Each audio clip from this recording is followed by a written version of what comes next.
عقیدے درست کر لو، شان رسالت مآب کو قرآن سے سمجھو، نہیں 4-5 رٹی ہوئی آیتیں دے کر، سیاق و سباق سے ہٹا کر مصطفیٰ کی شان کو گھٹانے سے توحید نہیں بنتی، تنقیص بنتی ہے۔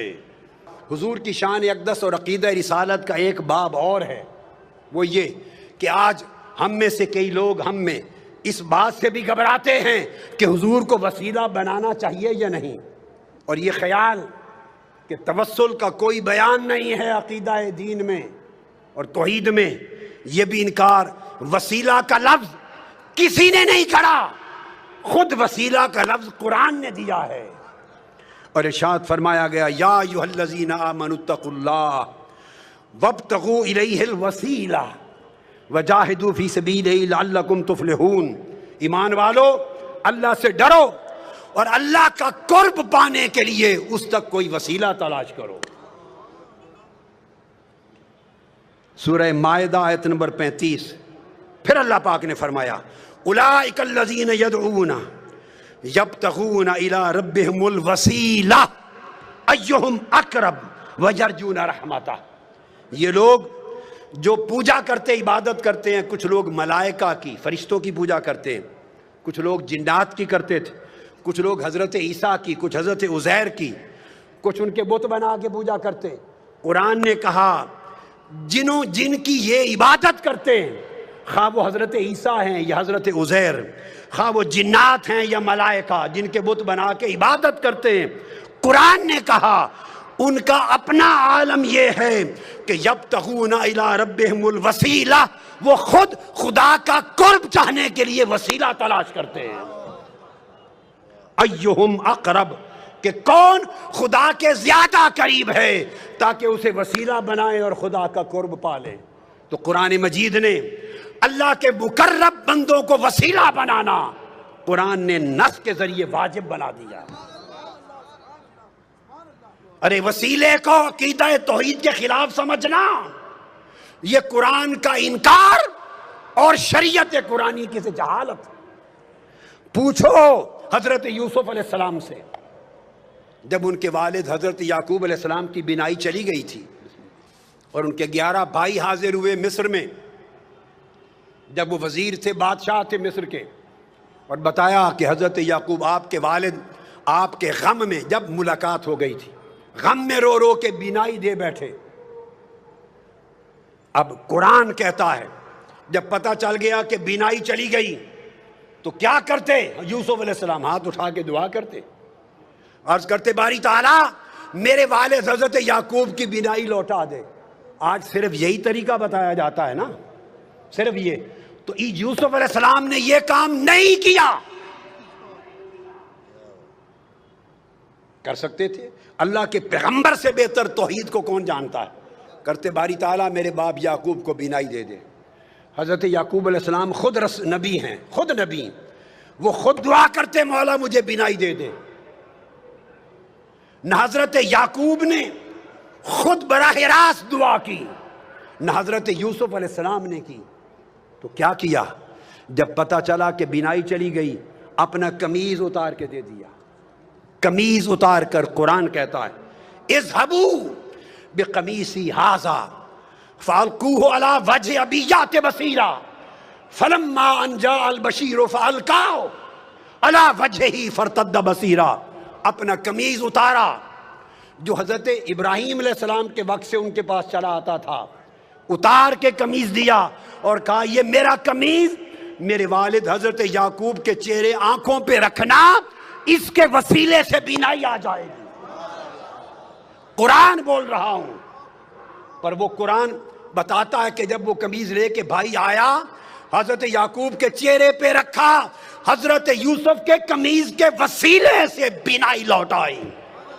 اب وسیلے کا انکار کرنا دو پیغمبروں کی سنت کا انکار ہے اور قرآن مجید کی نص کا انکار ہے۔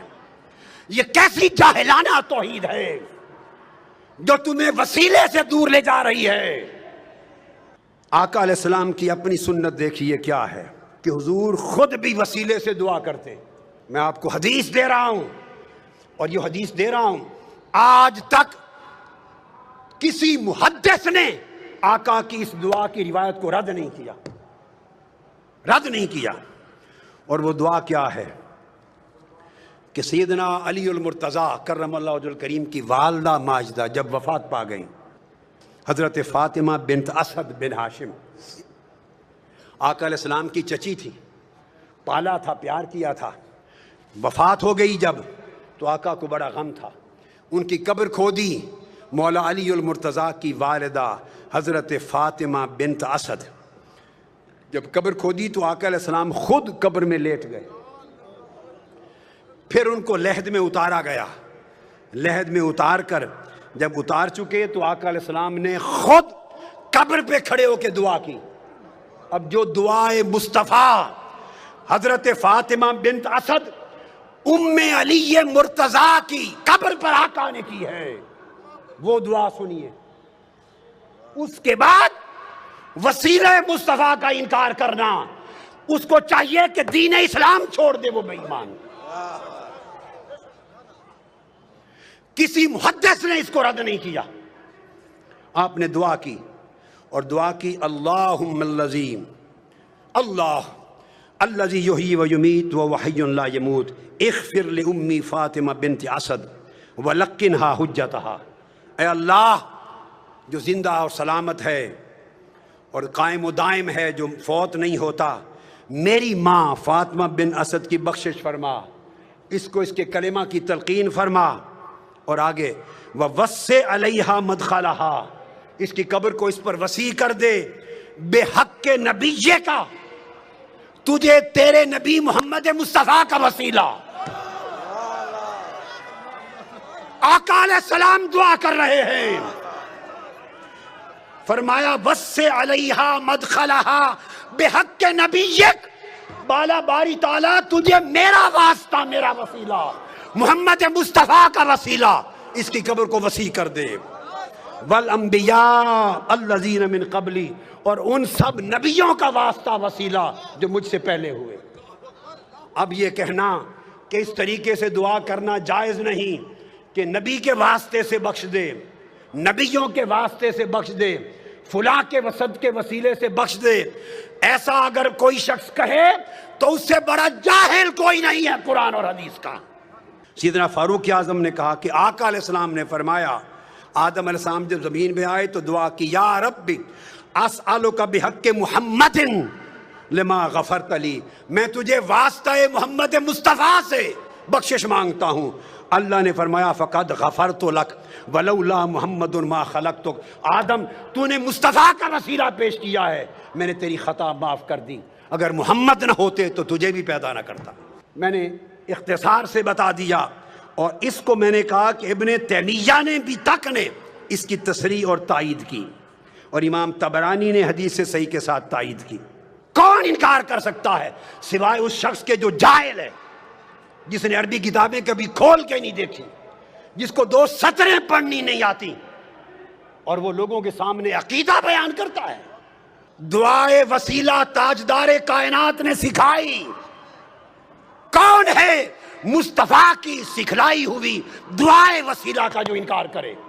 آقا نے فرمایا گھر جا، وضو کر دو، نفل پڑھ، اور یوں دعا کرنا، اللہم انی اسألک واتوجہ الیک بمحمد نبی الرحمت، یا محمد، پکارنا میرا نام لے کر، انی قد توجہت بک الی ربی فی حاجتی ہذہ لتقضی، اللہم فشفع فی.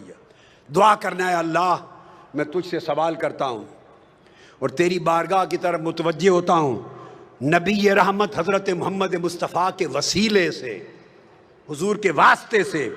یہ کہہ کر آقا نے فرمایا پھر مجھے پکارنا، کہنا یا محمد. آج لوگ کہتے ہیں کہ حضور کو پکارنا جائز نہیں. ارے جائز ناجائز کی شریعت آپ نے اور میں نے بنائی ہے، جائز ناجائز والی شریعت مصطفیٰ نے بنائی ہے. یہ حق نہ تجھے ہے نہ مجھے ہے، یہ حق مصطفیٰ کو ہے. مصطفیٰ خود فرمائیں، گھر جا کے دعا کر کے مجھے پکار کے کہنا یا محمد. تم حضور کے منکر ہو. یہ کہہ کر انہوں نے دعا کی، یا محمد، آپ کے وسیلے سے اللہ سے مانگتا ہوں تو پھر حدیث پاک میں آتا ہے آگے، اس نے حضور کے وسیلے سے دعا مانگی۔ عثمان بن حنیف کہتے ہیں ابھی ہم بیٹھے ہی تھے، مجلس ختم نہ ہوئی تھی کہ وہ شخص بینا ہو کر پلٹ کر آ گیا مصطفیٰ کی بارگاہ میں۔ حضور کے وسیلے سے دعا مانگنے کی دیر تھی کہ بینائی لوٹ آئی۔ یہ حضور کی حیات پاک تھی۔ اب بعض لوگ یہ کہتے ہیں کہ وفات کے بعد حضور کو نہیں پکارنا چاہیے، اور وفات کے بعد آج حضور سے نہیں مانگنا چاہیے، وفات کے بعد حضور کا کوئی وسیلہ نہیں۔ ارے خدا کے بندو، اپنے من گھڑت دین کو لوگوں کو بیان کر کے گمراہ نہ کرو، وہ دین بیان کرو جو مصطفیٰ نے سکھایا ہے۔ اب یہی حدیث امام طبرانی روایت کرتے ہیں، اور امام بیہقی روایت کرتے ہیں، امام منذری روایت کرتے ہیں، اور لکھتے ہیں ھذا الحدیث حدیث صحیح۔ کوئی یہ نہ کہے کہ حدیث ضعیف دے رہا ہوں، ائمہ نے حدیث کو صحیح لکھا۔ کہتے ہیں وہی شخص، حضرت عثمان غنی کا زمانہ تھا، وہ حیات تھا، وہ جس کی بینائی لوٹ آئی تھی حضور کے وسیلے والی دعا سے۔ ایک اور شخص تھا، اس کو کوئی کام تھا سیدنا عثمان غنی کے بار، وہ بار بار جاتا، دروازے کے بواب اسے ملنے نہ دیتے، اس کی حاجت پوری نہ ہوتی، وہ پریشان ہو گیا۔ اچانک اس کی ملاقات عثمان بن حنیف والی روایت میں، وہ جو نابینا تھا، حدیث الدریر، جو بینا ہو گیا تھا حضور کے وسیلے سے، اس سے ہو گئی۔ اس نے کہا آؤ گھر جا کے یہ دعا پڑھو اور حضور کو پکارو یا محمد۔ آقا علیہ السلام کا دور گزر گیا، سیدنا عثمان غنی کا زمانہ ہے۔ اس نے پھر دعائے وسیلہ پڑھی، یا محمد پکارا، پکار کے پلٹا، سیدنا عثمان غنی کے دروازے پر گیا ہی تھا، جو بواب اسے کھڑا نہیں ہونے دیتا تھا، اس نے بازو پکڑا اور عثمان غنی کی کرسی کے ساتھ جا کے بٹھا لیا، وہیں اس کا کام ہو گیا۔ اور محدثین فرماتے ہیں کہ اس سے ثابت ہوا کہ قیامت تک جب حاجت ہو تو وسیلہ مصطفیٰ کی ان کلمات کے ساتھ دعا کی جائے۔ آقا علیہ السلام، حضور کو یہ سمجھنا معاذ اللہ کہ زندہ نہیں، استغفر اللہ، خاک میں مل گئے۔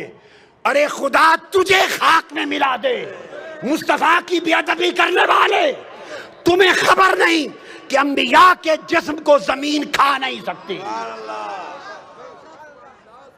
شہداء کے جسموں کو نہیں کھاتی، اولیاء کے جسموں کو نہیں کھاتی، تم انبیاء کی بات کرتے ہو اور پھر سید الانبیاء کی بات کرتے ہو۔